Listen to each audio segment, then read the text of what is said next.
الحمدللہ رب العالمین والصلاۃ والسلام علی رسول اللہ اما بعد۔ علم کے فضائل کے اوپر بات ہو رہی ہے۔ آج ہم دیکھیں گے علم کی فضیلت اور اہمیت کے اوپر کچھ باتیں۔ دیکھیں، دنیا میں جو دنیا کا علم ہے نا، جو دنیا کا ہم علم سیکھتے ہیں، یہ فن ہے۔ سمجھ لیں آپ، دنیا انسانوں کا علم ہے، یہ انسان سیکھتا ہے دنیا کا علم۔ انسان دنیا کا علم سیکھتا ہے تو سمجھ لو وہ انسان دنیا سیکھ رہا ہے، لیکن جو دین کا علم ہے یہ اچھی زندگی گزارنا سکھاتا ہے۔ دینی زندگی، آپ دین کے مطابق اچھی زندگی گزارنا، یہ علم آپ کو سکھائے گا۔ لیکن جو دنیا کا علم ہے یہ سمجھ لیں یہ فن ہے، ایک دنیا کا کوئی کام آپ سیکھ لیں گے کہ کوئی انسانوں کا علم ہے، یہ وحی کا علم نہیں ہے۔ لیکن یہ جو دین کا علم ہے یہ اللہ کا علم ہے، وحی کا علم ہے، تو اس میں بڑا فرق ہے۔ رب زدنی علما، یہ ہم جو دعا پڑھ رہے ہوتے ہیں، یہ اس سے مراد یہی ہوتا ہے کہ اللہ ہمیں دین کی علم کی سمجھ دے، کیونکہ یہ وحی کا علم ہے، یہ اللہ کا علم ہے۔ لیکن جو دنیا کا علم ہے یہ لوگوں کا علم ہے۔ انسان کوئی بھی علم سیکھتا ہے دنیا کا، اس کی دنیا ہی بنے گی۔ لیکن جو قرآن کا علم ہے، حدیث کا علم ہے، اس سے اس کی آخرت بنے گی۔ اسی طرح دنیا کے علم سے انسان کی دنیا ٹھیک ہو سکتی ہے، آخرت نہیں۔ اگر انسان کے پاس دینی علم نہ ہو تو وہ جانور سے بھی بدتر زندگی گزارتا ہے۔ جیسے جانور زندگی گزارتا ہے نا، وہ جانور سے بھی بدترین بن جاتا ہے بعض کا۔ جب اس کے پاس علم ہی نہیں ہے تو وہ کیسے چل سکتا ہے؟ اور جو پہلے قومیں ہلاک ہوئی ہیں، عذاب آئے ہیں ان پر، وہ ایک وجہ یہ بھی تھی کہ وہ اپنے نبی کی لائی ہوئے شریعت کو، نبی کے لائے ہوئے علم کو نہیں سیکھتے تھے، اور اپنی تجارت اور اپنے کاموں میں مگن رہتے تھے۔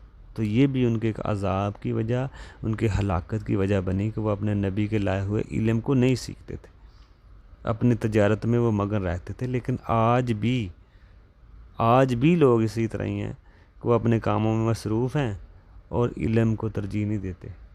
علم کے جو فضائل ہیں وہ سیکھتے نہیں ہیں، اور لوگ اپنے بچوں کو دنیا کے علم پڑھا رہے ہیں۔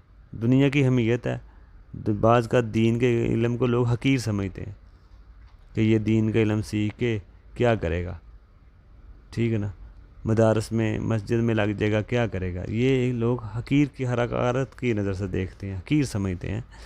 لیکن اس لیے لوگوں کو چاہیے کہ اپنے بچوں کو دین کا علم دیں، عالم بنائیں۔ عالم کا بڑا مقام ہے، تو اس لیے دنیا کا علم جیسے آپ دیتے ہیں اسی طرح آپ پہ ضروری ہے کہ جس طرح آپ دنیا کا علم سکھا رہے ہیں اسی طرح دین کا علم بھی بچوں کو سکھائیں، بلکہ یہ حق ہے، یہ بچوں کا حق ہے۔ جب بچہ پیدا ہوتا ہے تو پیدا ہونے سے پہلے اس کا حق ہے، پہلے تو اس کی ماں کا نیک انتخاب کریں، نیک ماں کا انتخاب کریں، اور بعد میں جب بچہ پیدا ہو جائے تو وجود میں آ جائے، اس کا پیدا ہونا حق ہے، اور اس کو علم دینا اس کا حق ہے، قرآن حدیث کا، یہ بچے کا حق ہے۔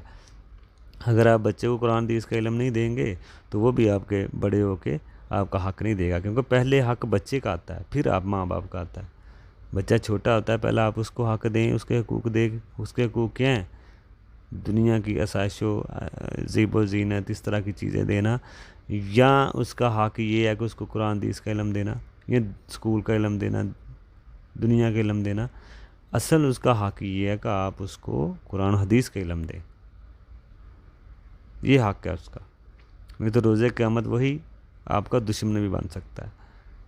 تو اس لیے بچوں کو دین کا علم دیا جائے، یہ بچوں کا حق ہے۔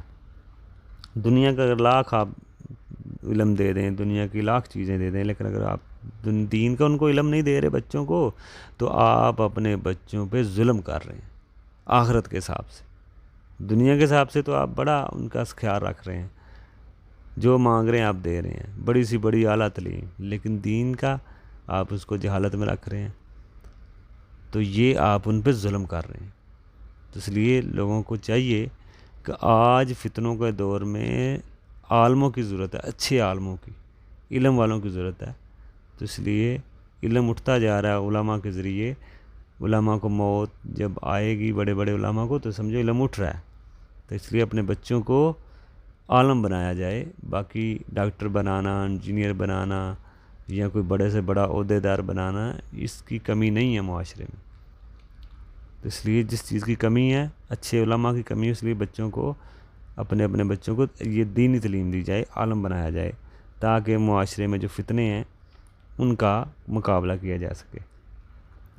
اسی طرح اور بھی ہم انشاءاللہ مزید علم کے جو فضائل ہیں، وہ اہمیت اور ضرورت کتنی ہے ہمیں علم کی، وہ انشاءاللہ ہم آگے بھی دیکھیں گے۔